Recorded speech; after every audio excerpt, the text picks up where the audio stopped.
राष्ट्रपति Donald Trump ने बड़ा दावा किया है। ट्रंप ने सोशल मीडिया पोस्ट पर कहा है कि अमेरिका हॉर्मुज स्ट्रेट खोलने की दिशा में काम कर रहा है। हॉर्मुज को हमेशा के लिए खोल रहा हूं, डोनाल्ड ट्रंप ने बड़ा बयान दिया। यह कदम दुनिया के हित में है। उन्होंने अपने सोशल मीडिया हैंडल ट्रुथ पर लिखा है कि वे हॉर्मुज स्ट्रेट को स्थायी रूप से खोलने की कोशिश कर रहे हैं। जिनपिंग ईरान को हथियार नहीं भेजेंगे, ये भी उन्होंने कहा कि जिनपिंग इसके लिए तैयार हो गए हैं। जल्द जिनपिंग से मिलने चीन जाऊंगा, ये ट्रंप ने बड़ी बात कही है और चीन भी इस फैसले से संतुष्ट है, ये ट्रंप का कहना है। उन्होंने कहा कि यह कदम वैश्विक तेल सप्लाई को सुचारू रखने के लिए जरूरी है और इससे पूरी दुनिया को फायदा होना है, ये डोनाल्ड ट्रंप ने कहा। लेकिन इससे पहले ईरान जो है वो लगातार हॉर्मुज स्ट्रेट पर कब्जे का दावा या फिर वहां से टोल लेने की बात कर रहा था। लेकिन उसके बाद कुछ घंटों के लिए जरूर अमेरिका के राष्ट्रपति डोनाल्ड ट्रंप ने इस पर नाकेबंदी की। लेकिन उस नाकेबंदी के बाद आज की सबसे अहम खबर जो सामने आई है वो ये है कि ट्रंप ने इस स्ट्रेट ऑफ हॉर्मुज को खोलने की बात कही है। ये कहा है कि हम बहुत जल्द इसको पूरी तरीके से खोल देंगे, हम समझदारी से काम कर रहे हैं, पूरे बातचीत के बाद ही इस पर आगे बढ़ रहे हैं। और ये भी कह दिया है कि चीन के साथ बात बनी है, चीन बहुत जल्द जाने वाला हूं, शी जिनपिंग के साथ मुलाकात होने वाली है और मेरे हॉर्मुज खोलने से चीन बहुत खुश है, यह भी ट्रंप ने कहा है। हालांकि डोनाल्ड ट्रंप की बातों का मायना कुछ और होता है और ग्राउंड पर बातें कुछ और होती हैं। एक और बड़ी खबर है, Pakistan army chief Asim Munir Tehran पहुंच चुके हैं। ये इस वक्त की सबसे बड़ी जानकारी है। उच्च स्तरीय वार्ता के लिए आसिम मुनीर ईरान पहुंचे हैं, ईरान की राजधानी तेहरान में पहुंचे हुए हैं। पाकिस्तान के army chief Asim Munir Tehran में हैं और उच्च स्तरीय बैठक होनी है, वार्ता होनी है, उसको लेकर वो तेहरान पहुंचे हैं। अब देखना यह होगा कि आसिम मुनीर जो अपने देश को नहीं संभाल पा रहे वो दूसरे देश में क्या वार्ता करेंगे और इस वार्ता का मकसद क्या होगा, यह देखना बहुत ज्यादा दिलचस्प है। लेकिन इस वक्त जो पाकिस्तान पूरे विश्व में अपने आप को या अपनी इमेज को सुधारने में लगा हुआ है, हालांकि उसकी बहुत बड़ी पहल पाकिस्तान की तरफ से की गई लेकिन उसमें सफलता हाथ नहीं लगी। पूरी दुनिया में पाकिस्तान की फजीहत हो रही है। जो वार्ता वहां पर हुई लेकिन उसमें कामयाबी नहीं मिल पाई। लेकिन अब आसिम मुनीर ईरान पहुंचे हैं, ईरान में उनकी वार्ता होगी, तेहरान में राजधानी में। अब यह देखना होगा कि आसिम मुनीर के सामने यानी कौन कौन लोग होंगे, उनकी किसके साथ बातचीत होगी और यह बातचीत किन किन मुद्दों पर, किन किन विषयों पर होगी, उसमें क्या कुछ आउटकम निकल कर आएगा, यह देखना होगा।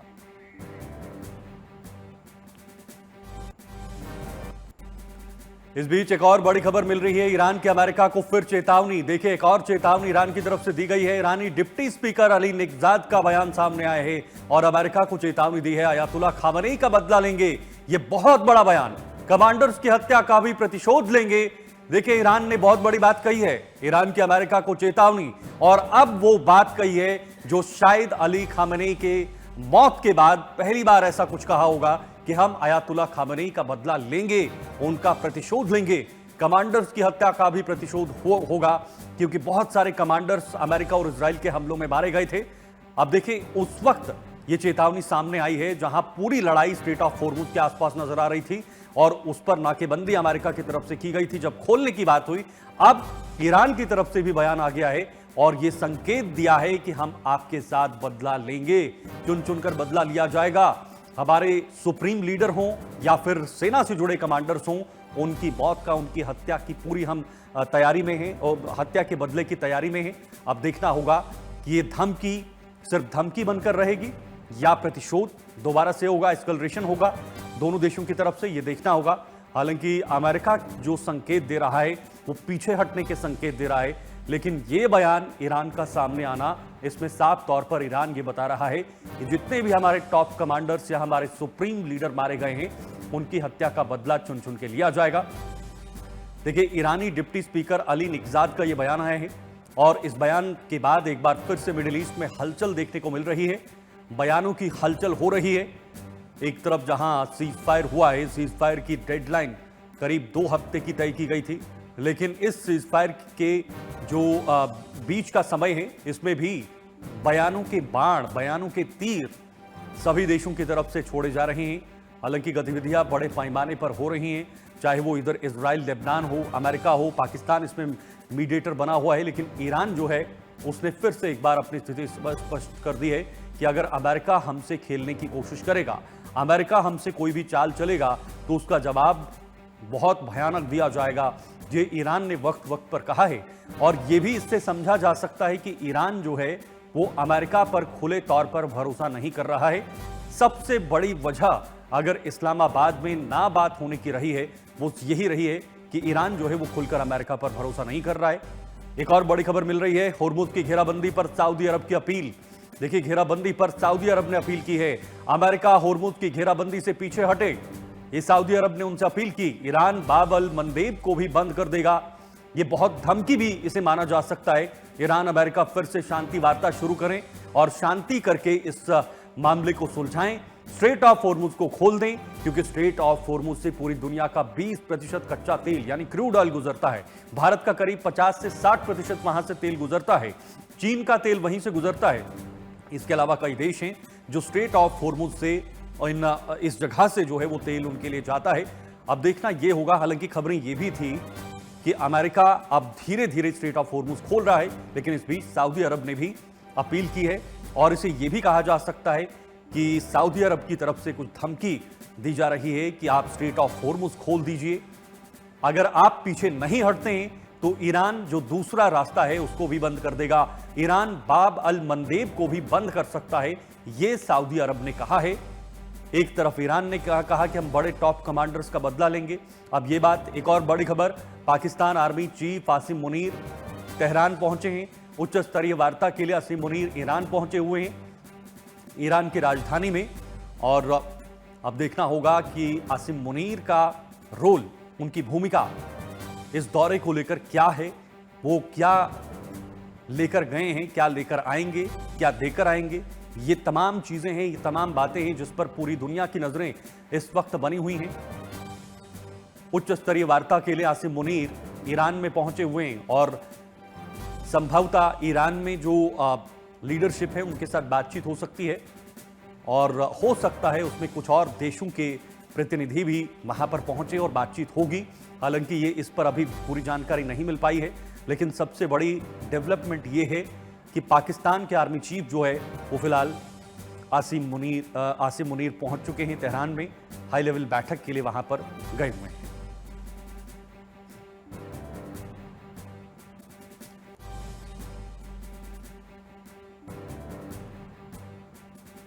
तो देखिए, पाकिस्तान आर्मी चीफ आसिम मुनीर फिलहाल तेहरान में हैं, तेहरान के दौरे पर हैं और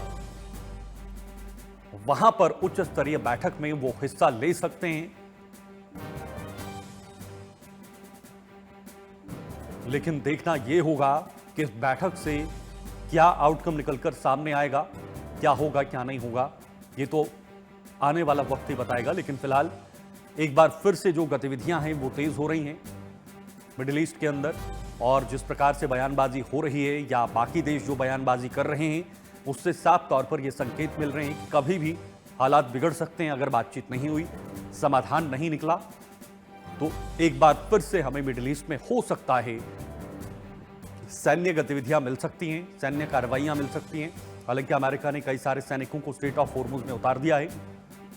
ईरान कह रहा है कि हम बदला भी लेंगे, अभी वो बाकी है। तो क्या ईरान की तरफ से गुपचुप तरीके से कोई बड़ा हमला किया जा सकता है? क्या फिर से खाड़ी देशों को निशाना बनाया जा सकता है? क्या फिर से गल्फ कंट्रीज में अमेरिका के जो ठिकाने हैं उनको निशाना बनाया जा सकता है? फिलहाल तस्वीरें आपके सामने हैं। तो देखिए, लगातार हम आपको बता रहे हैं कि एक उच्च स्तरीय वार्ता होनी है जिसके लिए आसिम मुनीर फिलहाल ईरान गए हुए हैं और देखना होगा कि वहां पर किन किन लोगों के साथ उनकी बात होती है।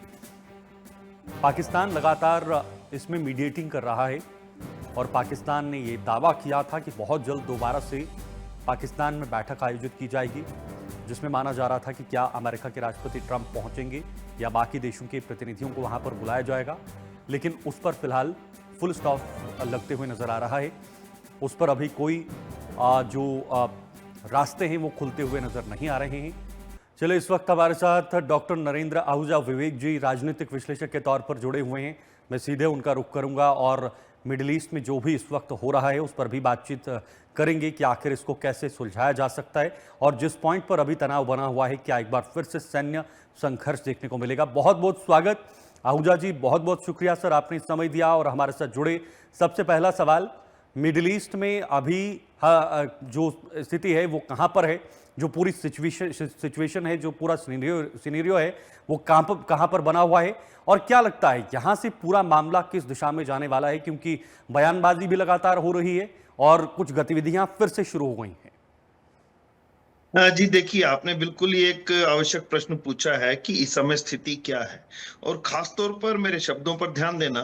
पाकिस्तान के फील्ड मार्शल मुनीर हम्म। अभी अपने आका ट्रंप से डांट खाने के उपरांत हम्म। सीधे ईरान में अपने जो फर्ज थे, जो उन्होंने वादा किया था ट्रंप के साथ, उसे पूरा करने के उद्देश्य से हम्म। पहुंच गए हैं। हम्म। यहाँ एक बात स्पष्ट कर दूं कि पाकिस्तान में पहली वार्ता जो फेल हो गई, बुरी तरह से धाराशायी हुई, हम्म। मुंह के बल औंधी गिरी, उसका पूरा का पूरा श्रेय जहां दोनों पक्षों के बीच में अविश्वास को जाता है, वहीं पाकिस्तान की बहुत ही गैर जिम्मेदाराना मेजबानी को भी जाता है। हम्म। गैर जिम्मेदाराना मेजबानी मैं इसलिए कह रहा हूं कि उस समय हुए युद्ध विराम के समय का लाभ उठाते हुए पाकिस्तान ने दो लाभ उठाए। हम्म। शायद इसीलिए भारत के विदेश मंत्री जयशंकर ने उन्हें एक दलाल स्टेट कहा था। हम्म। कैसे? अब पहला फायदा तो ये उठाया कि उस समय जो चीन की एक सड़क बनी है ओबीआर के अंदर, हम्म। वन बेल्ट वन रोड परियोजना के अंतर्गत, उसके माध्यम से ईरान से चूंकि पाकिस्तान की सीमा लगती है, हम्म। तो चीन से बनी मिसाइलें ईरान को पहुंचाने का काम ओके। पाकिस्तान ने किया ताकि हम्म। उससे कुछ लाभ उठा सके। दूसरा हम्म। काम उसने उसी वक्त किया, आपने ध्यान दिया होगा कि सऊदी अरब के साथ उसका बिल्कुल नाटो जैसा एक समझौता है कि ये हम्म। किसी भी दूसरे देश पर आक्रमण होता है तो दूसरा देश अपनी फौजों को वहां भेजेगा, सेना को तैनात करेगा। हम्म। इस युद्ध विराम के समय जब पूरा आक्रमण हो चुका, जो पूरा नुकसान होना था हो हाँ। चुका, तो अब जाकर के पाकिस्तान ने अपने कुछ बम वर्षक विमान हम्म। और कुछ सेनाएं सऊदी अरब में ले जाकर के तैनात की हैं। ऐसा हम्म। किस लिए किया? क्योंकि सऊदी अरब ने अपना दिया हुआ लोन जब पाकिस्तान से वापस मांगा तो पाकिस्तान के पास लोन देने के लिए कुछ भी नहीं था, हाँ। क्योंकि वह तो हमेशा लोन वापस करने के लिए लोन ही मांगता है। तो हम्म। उसने अब जाकर के अपनी सेनाएं वहां तैनात की ताकि सऊदी अरब उनसे लोन ना मांगे, अपितु उसके बदले में भी पाकिस्तान ने अपनी मिलिट्री देने के लिए उनसे धन लिया, पैसे लिए। एक दूसरा, अब जब आसिफ मुनीर वहां गए हैं तो वह ट्रंप का कोई संदेश लेकर के गए हैं कि हम्म। ट्रंप इन शर्तों पर अब वार्ता करते हुए इसे एक पूरा समझौता, जिसे बार बार वो डील कहते हैं कि एक बहुत बड़ी डील करूंगा, तो उस डील की शर्तों को इन पर्सन जाकर के ईरान में ईरान के नेताओं को केवल डाकिए के रूप में ट्रंप का संदेश ले जाकर के देने के लिए गए हैं। हम्म। और हम तो चलो चाहते हैं कि विश्व इस युद्ध से अब उसको निजात मिले और वर्ल्ड वार 3 शुरू हाँ। ना हो, या जो एक आर्थिक युद्ध प्रारंभ होने जा रहा है। पहले हार्मुज की गाड़ी खुली थी, हार्मुज स्ट्रेट खुला था, हम्म। तो उस समय अमेरिका ने जब हमला किया तो ईरान ने उसको एक स्ट्रेटेजिक लोकेशन के कारण हम्म। बंद कर दिया। हम्म। अब जब स्ट्रेटेजिक लोकेशन के कारण बंद कर दिया तो अमेरिका कहता रहा कि अब हम इसको खुलवाएंगे। अरे हम्म। पहले खुली थी, उसको युद्ध करके बंद करवाया, अब आप कह रहे हैं खुलवाएंगे। और अब जब बंद थी, ईरान ने उसकी नाकेबंदी की हुई थी, तो अमेरिका ने घोषणा कर दी कि अब हम इसकी नाकेबंदी करेंगे। हाँ। अब बंद स्टेट को फिर से बंद करवाना, पहले खुली स्टेट को खुलवाना और बंद स्टेट को बंद करवाना, हम्म। स्थितियां देखते हैं तो अपने बयानों में ही ऐसा लगता है जैसे बहुत हास्यास्पद सी स्थिति वो बना रहे हैं। बिल्कुल तो सर। ठीक इसी प्रकार इन्हीं स्थितियों से को लेकर के जो बहुत अनाप शनाप मांगों वाला जो मांग पत्र है, हम्म। समझौते की शर्तें जिन्हें हम कह सकते हैं अमेरिका की तरफ से, उन्हें लेकर के मुनीर ईरान में गए हैं। हम हम्म। तो चाहते हैं कि ये समझौता हो, हम्म। लेकिन एक कमजोर मध्यस्थ के होने के कारण ऐसा होता इतनी आसानी से हमें लग नहीं रहा है। हम्म। जी बिल्कुल आहूजा जी, लेकिन सबसे बड़ी बात ये तो समझ में आता है कि अमेरिका कहां पर सामने आ रहा है, ईरान क्या कर रहा है, बाकी देश, लेकिन ये पाकिस्तान न घर का न घाट का, चले हैं कटोरा लेके, कटोरा लेने पैसा ले लिया है उधार, चुका नहीं पा रहे हैं। अब क्या चाहता है पाकिस्तान इस पूरे मामले में, मिडिल ईस्ट का जो भी चल रहा है? आपने कहा, आपने बहुत महत्वपूर्ण बातें कही कि भाई ये जरूर ट्रंप का संदेश होगा, जो डाक नहीं डाकिया लेकर, ये पूरा डाकिया है जो लेकर ईरान गया है और वहां पर कहेगा कि भाई ट्रंप ने ये कहा वो कहा। अच्छा, ट्रंप का नजरिया, ट्रंप का जो पर्सनल इंटरेस्ट रहता है वो कितना रहता है? क्योंकि वो तेल हो या पाकिस्तान में उनके बेटे का या उनके रिश्तेदारों का बिजनेस हो, व्यापार हो, ये तमाम चीजें हैं। तो क्या इन चीजों को आपस में रिलेट किया जा सकता है? यही वजह है कि ट्रंप जो है वो कुछ ही मिनटों के बाद अपना बयान बदल देते हैं। देखिए, बिल्कुल सही बात है कि ट्रंप एक शक्तिशाली राष्ट्र अमेरिका के राष्ट्रपति होने के साथ-साथ एक बहुत बड़े व्यापारी भी हैं। हाँ। उनका हर कदम, हर बयान उनके व्यापार से जुड़ा होता है। जितना भी जो भी उन्होंने जब भी कोई बयान दिया कि युद्ध जल्दी समाप्त होने वाला है और अगले दिन हमला कर दिया, तो उससे पहले जब आपने देखा होगा कि शेयर बाजार के अंदर फॉरवर्ड ट्रेडिंग हुई और वो फॉरवर्ड ट्रेडिंग यदि जांच की जाए, या साफ-साफ अब तो सबको पता है कि उन्हीं के रिश्तेदारों ने या उन्हीं के दामाद की कंपनियों ने की। एक दूसरा, पूरे विश्व के तेल पर कब्जा करके पहले वेनेजुएला के राष्ट्रपति मादुरो को उनकी पत्नी समेत उनके देश से उठा लिया गया और वेनेजुएला के तेल पर एक तरह से अमेरिका ने अपना कब्जा कर लिया और अब अमेरिका वेनेजुएला के तेल को अमेरिका बेच रहा है और रिलायंस के साथ एक समझौता किया और उसके तहत वेनेजुएला के तेल को रिफाइन करने की एक रिफाइनरी अमेरिका के अंदर लगाने की योजना चल रही है।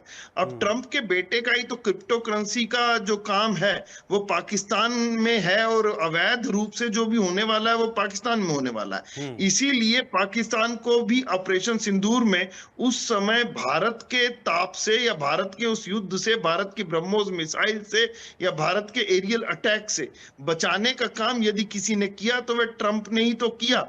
जब ट्रंप के कहने पर हम कह सकते हैं कि शहबाज शरीफ और मुनीर ने जब गुहार लगाई, उनके डीजीएमओ ने फोन किया और मोदी जी ने स्वीकार करते हुए, क्योंकि मोदी जी तो जानते हैं कि युद्ध में घुसना जैसा है वैसे ही निकलना भी है।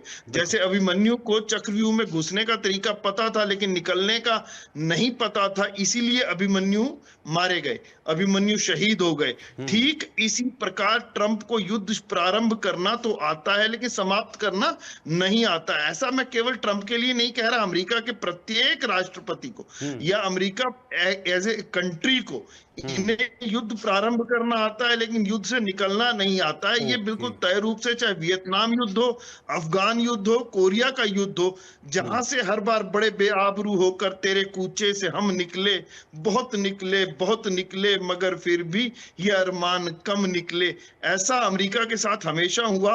और उस युद्ध को बंद करने का तरीका ना आने के कारण हर बार अमेरिका जग हसाई करवाते हुए, पूरे विश्व में अपनी एक बेइज्जती करवाते हुए हर युद्ध से निकला है। और इसमें भी मुझे ऐसा ही प्रतीत होता है, क्योंकि जो बिचौलिया चुना वो भी बहुत कमजोर बिचौलिया चुना, तो बिल्कुल ठीक पूरा बिचौलिया ही है, बीच में अपना हिस्सा रखने वाला, जैसे कमीशन एजेंट होते हैं या कोई डीलर होते हैं, उसी टाइप का है। तो इस तरह से कुल मिलाकर के मुझे तो लगता है कि ट्रंप ये पूरा का पूरा ये कार्यकाल, जितना ध्यान वो अमेरिका एज ए नेशन के ऊपर दे रहे हैं या मागा के नारे पर दे रहे हैं, उतना ही ध्यान वो अपने और अपने बच्चों के व्यापार पर भी दे रहे हैं। ठीक है, आपने बहुत सही कहा। हो सकता है फिर से मुनीर को एक डिनर के लिए बुला लिया गया होगा, एक थाली परोसेंगे और खुश कर देंगे, वो तो बात की बात है।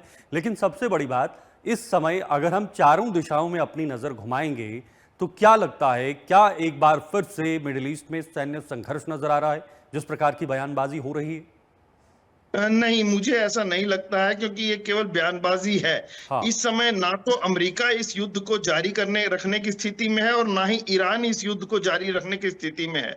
अभी इस युद्ध के लंबे चलने का या युद्ध को जारी रखने का यदि किसी का कोई इंटरेस्ट है तो वह केवल और केवल इजराइल का है, क्योंकि इजराइल चाहता है कि उसके अगल बगल से हिजबुल्लाह, हमास और हूती नाम के जो आतंकवादी संगठन है उनको वह हमेशा के लिए खत्म कर दे। अब देखा होगा आपने कि इजराइल ने भी ईरान पर हमले बंद कर दिए हैं। अमेरिका तो बिल्कुल इस युद्ध से किसी भी तरह से अपनी इज्जत बचा करके, जैसे कहते हैं ना, भागते हुए अपनी धोती संभाल करके कहीं धोती पीछे ना छूट जाए, ऐसा सोच करके अमेरिका व्यवहार कर रहा है और इस युद्ध से किसी भी हालत में वो निकलना चाहता है।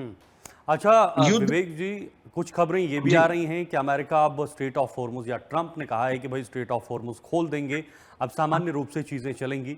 लेकिन ईरान का अब कुछ और ही बयान आ रहा है। वो कह रहे हैं कि भाई हम तो अभी कमांडर्स का बदला लेना है, प्रतिशोध है, आग है, तो ये चीज़ें करनी है। इसराइल की कुछ अपनी है। ये तमाम चीज़ें हैं। मैं इस पर आगे बढ़ूंगा, मैं आपके पास आऊंगा। इस बीच एक और बड़ी खबर है, लेबनान में हिजबुल्लाह पर हमला नहीं रोकेगा इजराइल। इस वक्त की बड़ी जानकारी है, लेबनान में हिजबुल्लाह पर हमले नहीं रोकेगा इजराइल। इजराइल लेबनान पर हमला करता रहेगा। लेबनान में हिजबुल्लाह पर जो हमले हो रहे हैं वो रुकेंगे नहीं। इजराइल ने लेबनान में सीज फायर का अनुरोध ठुकराया है, कहा है कि हम सीज फायर नहीं करेंगे। लेबनान में हिजबुल्लाह पर जो हमले पिछले कई दिनों से हो रहे हैं वो रुकेंगे नहीं, ये इजराइल ने साफ कर दिया है। कहा है कि अमेरिका ने इजराइल से अस्थायी सीज फायर की अपील की थी कि भाई कम से कम सीज फायर करिए, लेकिन इजराइल इस मूड में नजर नहीं आ रहा। इजराइल ने लेबनान में सीज फायर का अनुरोध को ठुकरा दिया है, कह दिया है कि हमें कोई जरूरत नहीं सीज फायर की। एक और बड़ी खबर, डोनाल्ड ट्रंप की ईरान की बड़ी धमकी।